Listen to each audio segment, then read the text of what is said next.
Hello दोस्तों, आप सभी का स्वागत है ऑप्ट्यूज इस पे। तो CUET M economics entrance examination और आपके यूपी टीजीटी पीजीटी और यूजीसी नेट एग्जाम्स के लिए महत्वपूर्ण टॉपिक लेके आई हूँ।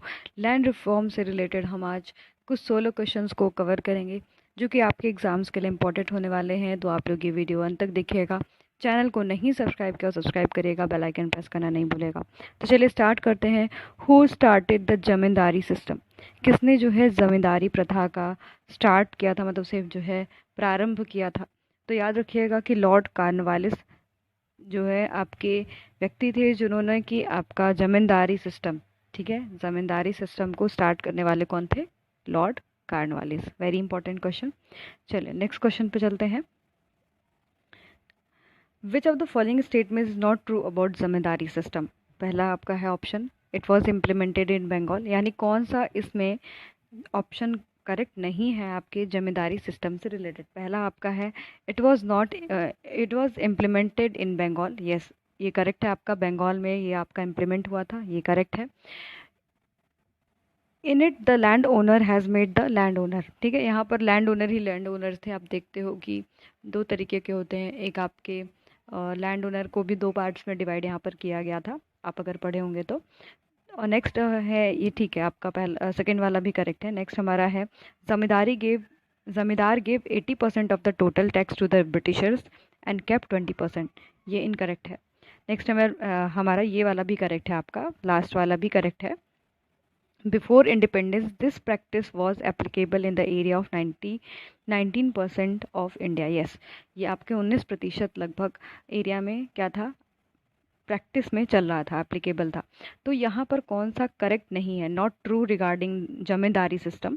तो याद रखिएगा यहाँ पर ये गलत है, ठीक है, दिस इज इनकरेक्ट, यानी option C is incorrect here. Next question देख लेते हैं। वैसे थर्ड क्वेश्चन होना चाहिए, चलिए थर्ड पे चलते हैं। Who started the Mahalwari system? अब मालवारी सिस्टम किसने स्टार्ट किया था? जमींदारी सिस्टम आपने देख लिया कि लॉर्ड कॉर्नवालिस के द्वारा स्टार्ट किया गया था। तो महलवारी सिस्टम जो है स्टार्ट किया गया था आपके विलियम वेंटी के द्वारा, ठीक है। यहाँ पर ऑप्शन ए करेक्ट हो जाएगा। चलिए क्वेश्चन नंबर 4 पे चलते हैं। In which two places Mahalwari system was started? Mahalwari system कहाँ पर आपका स्टार्ट हुआ था? तो यहाँ पर ऑप्शन रखिएगा याद कि आगरा और अवध में ये स्टार्ट हुआ था, ठीक है। ऑप्शन जो करेक्ट है यहाँ पर आपका सी ऑप्शन करेक्ट है। नेक्स्ट क्वेश्चन देख लेते हैं। Which of the following is not correctly match? यहाँ पर नॉट पूछा है, कौन सा इसमें को जो है आपका नॉट करेक्टली मैच नहीं कर रहा है? पहला है आपका रेवतवारी सिस्टम, क्या कर्नाटका में था? तो याद रखिएगा कि रेवतवारी जो सिस्टम था वो कर्नाटका में नहीं था। अब जो करेक्ट है इसको पक्का से डिनोट कर लीजिएगा कि जो आपका महलवारी सिस्टम है वो आपके अवध में था, ठीक है, अवध में था। ऑपरेशन जो वर्गा था ये कहाँ चला था? आपके बंगाल में चला था। जमींदारी सिस्टम कहाँ पर अप्लाइड था? आपके बंगाल, बिहार और उत्तर प्रदेश में, ठीक है। मैं फिर से रिपीट कर रही हूँ कि महलवारी सिस्टम जो है आपके अवध और आगरा में था, ठीक है। और ऑपरेशन वर्गा जो स्टार्ट हुआ था वो आपके कहाँ पर था? वेस्ट बंगाल में, ठीक है। और जमींदारी सिस्टम आपके बंगाल, बिहार और उत्तर प्रदेश में चल रहा था। क्लियर? Very important concept.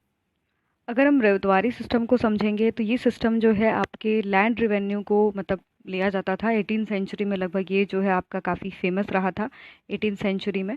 और इसके जो फर्स्ट टाइम जो अप्लाइड किया गया था ये थॉमस मुनरो के द्वारा अप्लाइड किया गया था, जो कि गवर्नर थे आपके मद्रास के 1820 के आसपास, ठीक है। तो 1820 के आसपास, जो कि थॉमस मुनरो की बात मैं कर रही हूँ। और इनके टाइम में आपका रेवतवारी सिस्टम जो है अप्लाइड हुआ था, ठीक है। थॉमस मुनरो के काल में आपका ये चीज़ अप्लाइड हुआ था। और याद रखिएगा कि कौन से प्रेसिडेंसी में अप्लाइड था। तो बेसिकली ये जो रेवतवारी सिस्टम था ये प्रैक्टिस किया जा रहा था आपके मद्रास और बॉम्बे प्रेसिडेंसी में। जैसे आपने अभी ये सब देखा कि जमींदारी बंगाल, बिहार, उत्तर प्रदेश में था, मालवारी सिस्टम अवध में था, ऑपरेशन बरगा वेस्ट बंगाल में चला था। तो रेवतवारी सिस्टम जो है आपका, याद रखिएगा कि मद्रास, बॉम्बे, ठीक है, और असम और आपके जो है कुर्ग जो है प्रोविंस में चला था, ठीक है। मैं लिख दे रही हूँ यहाँ पर कि रेवतवारी सिस्टम कहाँ चला था। तो याद रखिएगा कि मद्रास, बॉम्बे और आपका असम, ठीक है, और कौन सा इलाका? जो कुर्ग इलाका है वहाँ पर चला था। क्लियर? चलिए नेक्स्ट क्वेश्चन देख लेते हैं। Land reform is covered under? कौन से आपके लिस्ट में आता है, क्योंकि आप सभी को पता है कि देयर इज 3 लिस्ट है ना। ये आपका सेंट्रल और स्टेट का जो डिवीज़न होता है पावर का, वो 7 शेड्यूल में आप देखते हो। तो यहाँ पर लैंड रिफॉर्म किस आपके अंडर में आता है, कौन सी लिस्ट में? तो यहाँ पर याद रखिएगा कि लैंड रिफॉर्म किसके अंतर्गत आता है? आपके स्टेट लिस्ट में। क्लियर? यानी स्टेट इसके प्रॉब्लम को रिजॉल्व करेगा और इस पे जो भी चीज़ें होंगी वो स्टेट बनाएगा। Which state initiate eradication of zamindari system? Zamindari system को इरेडिकेट करना कौन स्टार्ट किया? तो याद रखिएगा कि फर्स्ट टाइम जो स्टार्ट किया था वो उत्तर प्रदेश ने किया था। तो ऑप्शन यहाँ पर जो करेक्ट हो जाएगा वो आपका डी वाला हो जाएगा। नेक्स्ट क्वेश्चन देख लेते हैं। When the land reform act was passed? आपका लैंड रिफॉर्म एक्ट कब पास किया गया था? तो 1950 में आपका लैंड रिफॉर्म एक्ट जो है पास किया गया था। Very important question. Next question देख लेते हैं। ऑपरेशन वर्गा किससे रिलेटेड है? तो प्रोटेक्शन ऑफ शेयर कॉपर। ठीक है, यहाँ पर याद रखिएगा ऑपरेशन वर्गा अभी जस्ट मैंने बताया था कहाँ अप्लाइड हुआ था, आपके वेस्ट बंगाल में। ठीक है, वेस्ट बंगाल में। और यहाँ पर हमने देखा कि ओके बंगाल, यहाँ पर याद रखिएगा कि प्रोटेक्शन ऑफ शेयर क्रॉपर्स को यहाँ पर आपके दिया गया था ऑपरेशन वर्गा में। ये भी इंपॉर्टेंट है आपके एग्जाम।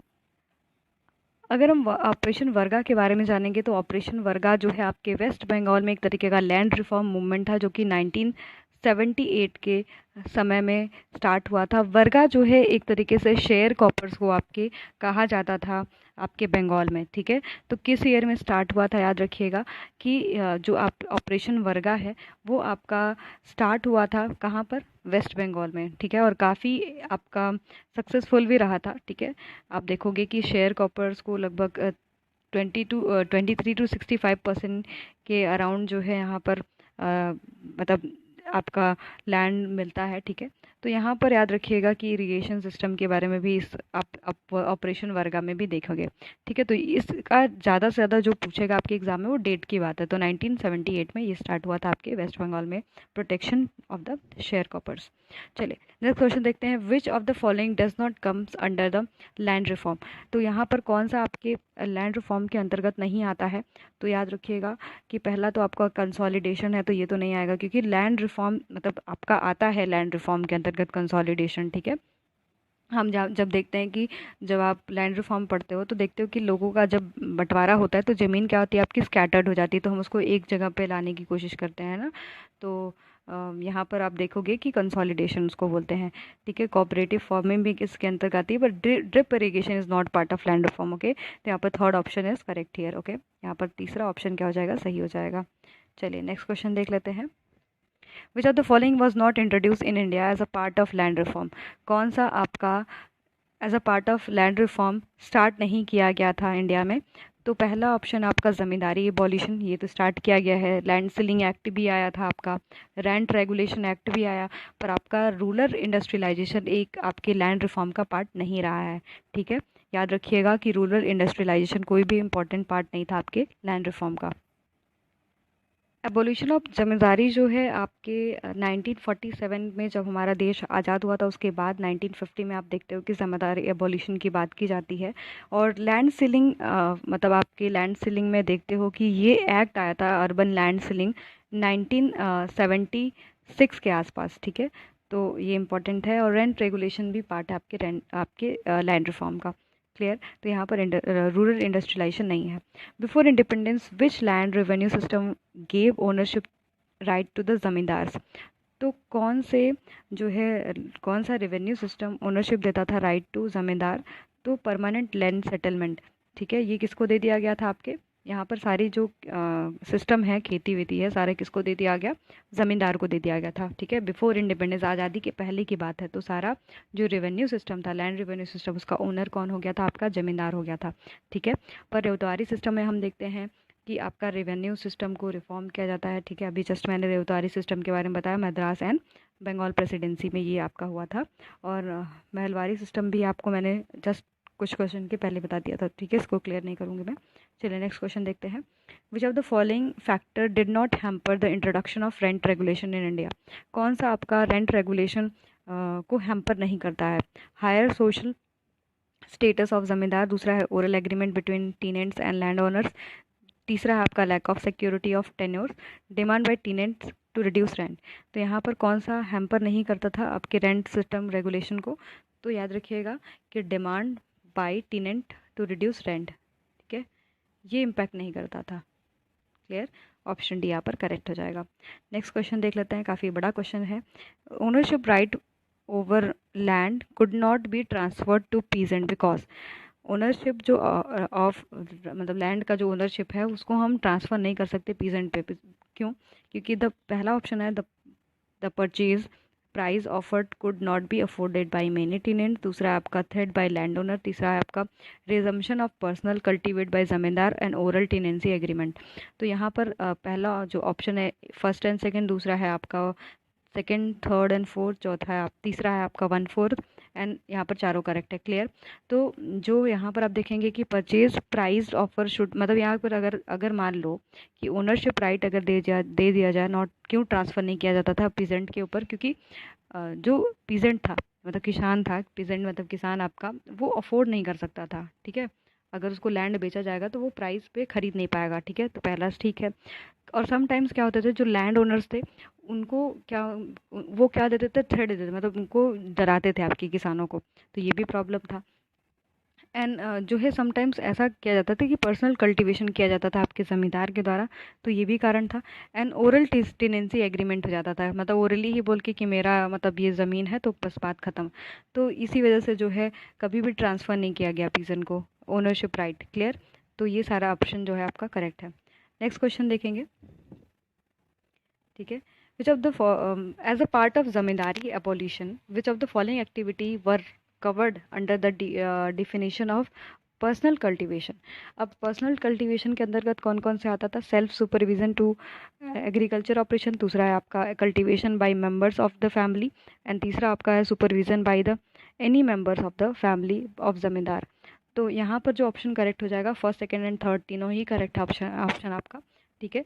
तो यहाँ पर सेल्फ कल्टीवेशन की बात किया जा रहा है as a part of zamindari abolition. जैसे जो ज़मींदारी एबोलिशन होता है, यहाँ पर अगर हम पर्सनल कल्टीवेशन का देखें तो सेल्फ सुपरविज़न हम एग्रीकल्चर में करेंगे। ठीक है? और कल्टीवेशन किसके द्वारा किया जाएगा? मेंबर ऑफ द फैमिली के द्वारा किया जाएगा and supervision by the member of the family of ज़मींदार। ठीक है?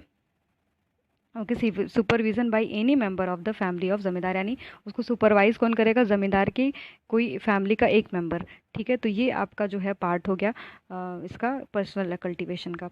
चलिए, ओके, लास्ट क्वेश्चन है which of the following are responsible for decrease per capita holding of cultivation land in India. क्यों आपका पर कैपिटा जो है डिक्रीज कर गया, आपका पर capita holding cultivation land in India, मतलब आपका कल्टीवेशन लैंड क्यों डिक्रीज कर गया इंडिया में, ये पूछ रहा है। तो पहला ऑप्शन है लो पर कैपिटा इनकम, दूसरा है rapid rate of increase in population, या फिर practice of dividing land among the heirs and use of traditional technique of ploughing. तो क्यों आपका जो है कल्टीवेशन जो है लैंड में देखते हो कि डिक्रीज़ कर जाता है, डिक्रीज़ पर capita holding of cultivation land in India. तो इसका जो कारण मुख्यतः है वो आपका इसलिए क्योंकि पॉपुलेशन क्या हो रही है, धीरे धीरे बढ़ रही है। इस वजह से जो है आपके लैंड होल्डिंग क्या हो जा रही है, मतलब कि धीरे धीरे जो क्या हो जा रहा है, पर कैपिटा होल्डिंग जो है धीरे धीरे क्या हो रहा है, लोगों में डिस्ट्रीब्यूट हो जा रहा है। तो ये भी प्रॉब्लम है। दूसरा है कि हम लैंड को क्या करते हैं, डिवाइड कर देते हैं। ठीक है? तो ये भी आपका प्रॉब्लम है, यानी आपका ऑप्शन सेकंड एंड थर्ड क्या है, करेक्ट है। क्लियर? चलिए, तो ये आपका लैंड रिफॉर्म से रिलेटेड क्वेश्चन रहा। और भी इसी टॉपिक से रिलेटेड और भी मैं क्वेश्चंस को लेके आऊँगी। तो अगर आप चैनल पे न्यू होंगे तो सब्सक्राइब कर लीजिएगा, बेल आइकन प्रेस करना नहीं भूलेगा। धन्यवाद।